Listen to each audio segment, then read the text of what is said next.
നമസ്കാരം. ജനസേവ 2.0 യൂട്യൂബ് ചാനലിലേക്ക് ഏവർക്കും സ്വാഗതം. ആദ്യമായിട്ടാണ് നിങ്ങൾ ഈ ചാനൽ കാണുന്നതെങ്കിൽ സബ്സ്ക്രൈബ് ചെയ്യാനും ലൈക്ക് ചെയ്യാനും താഴെ കാണുന്ന ബെൽ ബട്ടൺ അമർത്താനും ശ്രദ്ധിക്കുമല്ലോ. 10 പ്രൊഫഷണൽ കോഴ്സുകളെക്കുറിച്ച് അറിയാം. പ്രൊഫഷൻ ഫിസിയോതെറാപ്പി, ദൈർഘ്യം 4 വർഷം പ്ലസ് 1 വർഷം ഇൻറ്റേൺഷിപ്പ്. പ്രവേശന യോഗ്യത ഫിസിക്സ്, കെമിസ്ട്രി, ബയോളജി എന്നിവയ്ക്ക് മൊത്തം 50% മാർക്കോടെ +2. ഈ മാർക്ക് നോക്കി സെലക്ഷൻ, പക്ഷേ നീറ്റ് UG എഴുതിയിരിക്കണം. അടുത്തത് ഫിസിഷ്യൻ അസോസിയേറ്റ്, 4 വർഷം, അവസാന വർഷം ലാബ്, ക്ലിനിക്കൽ പരിചയം. ഫിസിക്സ്, കെമിസ്ട്രി, ബയോളജി എന്നിവ ഒന്നിനും 50%, +2, 17 വയസ്സ് മുതൽ 40 വയസ്സ് വരെ. പ്രവേശനം എൻട്രൻസ് ടെസ്റ്റ് വഴി. ഹെൽത്ത് ഇൻഫർമേഷൻ മാനേജ്മെൻറ്റ്, 4 വർഷത്തെ കോഴ്സ്. ഇതിൽ 1 വർഷം ഇൻറ്റേൺഷിപ്പ്, എക്സ്റ്റേൺഷിപ്പ്. പ്രവേശന യോഗ്യത ഫിസിക്സ്, കെമിസ്ട്രി, ബയോളജി അടങ്ങിയ +2. പ്രവേശന എൻട്രൻസ് ടെസ്റ്റ് വഴിയാണ് നടത്തുന്നത്.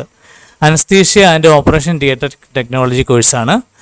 ദൈർഘ്യം വരുന്നത് 4 വർഷം. ഇതിൽ 1 വർഷം ക്ലിനിക്കൽ ട്രെയിനിങ്, ഇൻറ്റേൺഷിപ്പ്. പ്രവേശന യോഗ്യത ഫിസിക്സ്, കെമിസ്ട്രി, ബയോളജി അടങ്ങിയ +2-ന് മൊത്തം 50% മാർക്ക് വേണം. സംവരണ വിഭാഗക്കാർക്ക് 45% മാർക്ക് മതി. പ്രവേശനം എൻട്രൻസ് ടെസ്റ്റ് വഴിയാണ് നടത്തപ്പെടുന്നത്. Medical radiology and imaging technology കോഴ്സാണ് അടുത്തത്. 4 വർഷം ദൈർഘ്യമാണ്. ഇതിൽ 1 വർഷം ക്ലിനിക്കൽ ട്രെയിനിങ്, ഇൻറ്റേൺഷിപ്പും വരും. പ്രവേശന യോഗ്യത ഫിസിക്സ്, കെമിസ്ട്രി, ബയോളജി അടങ്ങിയ +2. പ്രവേശന വർഷം ഡിസംബർ 31-ന് 17 വയസ്സ് മുതൽ 30 വയസ്സ് വരെ. പ്രവേശനം എൻട്രൻസ് ടെസ്റ്റ് വഴിയാണ് നടത്തപ്പെടുന്നത്. അടുത്തത് റേഡിയോ തെറാപ്പി ടെക്നോളജിയാണ്. 4 വർഷം ദൈർഘ്യം. ഇതിൽ 6 മാസം ഇൻറ്റേൺഷിപ്പ്. ആകെ 3960 മണിക്കൂറാണ് വരുന്നത്. പ്രവേശനം സയൻസ് വിഷയങ്ങളിൽ 50% മാർക്കോടെ +2. Diploma in radiotherapy technology ജയിച്ചവർക്കും പരിഗണിക്കും. 17 വയസ്സ് മുതൽ 30 വയസ്സ് വരെയാണ്. പ്രവേശനം എൻട്രൻസ് ടെസ്റ്റ് വഴിയാണ് നടത്തപ്പെടുന്നത്. ഡയാലിസിസ് ടെക്നോളജി ആൻഡ് തെറാപ്പിയാണ് അടുത്ത കോഴ്സ്. 4 വർഷം. ഇതിൽ 1 വർഷം ക്ലിനിക്കൽ ട്രെയിനിങ്, ഇൻറ്റേൺഷിപ്പ്. 50% ബയോളജി അഥവാ മാത്സ് അല്ലെങ്കിൽ ബയോളജിയും മാത്സും അടങ്ങിയ സയൻസ് +2. നീറ്റ് UG വേണം. ഇതാണ്. ന്യൂട്രീഷൻ ആൻഡ് ഡയറ്ററ്റിക്സ്, 4 വർഷം. ഇതിൽ 6 മാസം ക്ലിനിക്കൽ ട്രെയിനിങ്, ഇൻറ്റേൺഷിപ്പ്. 50% മൊത്തം മാർക്കോടെ കെമിസ്ട്രി, ബയോളജി അടങ്ങിയ +2. ബയോളജിക്ക് പകരം ഫുഡ്, ന്യൂട്രീഷൻ, ഡയറ്ററ്റിക്സ് മതി.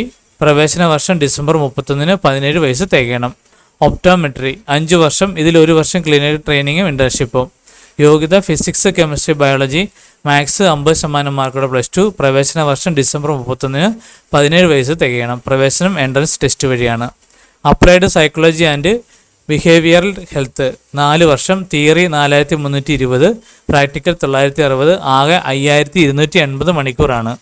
55% മൊത്തം മാർക്കോടെ സൈക്കോളജി അടങ്ങിയ +2. പ്രവേശന വർഷം 17 വയസ്സ് തികയണം. മാസ്റ്റേഴ്സ് PhD പ്രോഗ്രാമുകളുടെ വിവരങ്ങൾ ഓരോ വിഷയത്തിലും ബ്രോഷറിലുണ്ട്. ബാച്ചലർ പ്രോഗ്രാമുകൾക്ക് പുറമെ health information management, anaesthesia and operation theatre technology, radio therapy technology, dialysis technology, therapy and applied psychology and behavioural health എന്നീ വിഷയങ്ങളിലെ 2.5 വർഷത്തെ ഡിപ്ലോമ പ്രോഗ്രാമുകളെക്കുറിച്ചും പാഠ്യപദ്ധതിയിൽ സൂചനകളുണ്ട്. അനസ്തീഷ്യ ഡിപ്ലോമ 5 വർഷം കൊണ്ട് ക്രമേണ ഒഴിവാക്കും. പ്രവേശന യോഗ്യതയ്ക്കുള്ള മിനിമം മാർക്കിൽ അർഹതയുള്ള വിഭാഗങ്ങൾ ഇളവുണ്ടാവും. ഈ കാര്യങ്ങൾ എല്ലാവരിലേക്കും ഷെയർ ചെയ്യുക. ഇത് എല്ലാവർക്കും ഉപകാരപ്പെടട്ടെ.